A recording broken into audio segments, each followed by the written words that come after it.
இன்னைக்கு சொந்த சகோதரன் தன்னோடு பிறந்து ஒரே வீட்டில் ஒரே படுக்கை அறையில் படுத்து ஒரே விதமான வளர்ப்பில் வளர்க்கப்பட்ட அத்துணை ஆண்டுகள் வளர்ந்த சகோதரர்கள் இன்று பேசுவதில்லை. ஏன் பேசுறதில்லை? அவங்க மனைவி இவங்க மனைவியை பற்றி சொல்லிருப்பாங்க, இவங்க அவங்க மனைவியை பற்றி சொல்லிருப்பாங்க. அதனால என்ன ஆகும்? ரெண்டு பேரும் அவன் எப்படி பேசலாம், அவங்க எப்படி பேசலாம், இதுதான் பிரச்சனை. ஒரு சாதாரண விஷயத்துக்கு நடக்கக்கூடிய பிரச்சனை.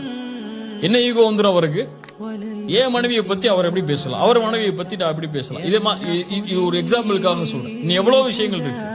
அது காசுடைய விஷயமாக இருக்கலாம், அல்லது அப்பாவுடைய சொத்துல அவர் எப்படி கூட எடுத்துக்கிட்டாரு, நான் எப்படி கம்மியா எடுத்துக்கிறேன், அல்லது ஏன் சொத்தை அவர் எடுத்துக்கிட்டாரு.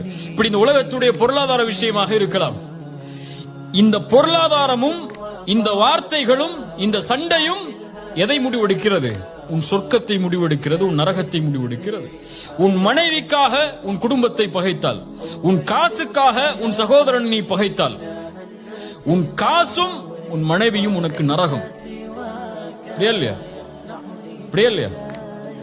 சொர்க்கமாக நீ மாற வேண்டும் என்றால் இந்த உலகத்தில் உனக்கு என்ன தீமை உனக்கு நடந்தால், உனக்கு கொடுக்கப்பட்டால், உன்னை பற்றி பேசப்பட்டிருந்தால்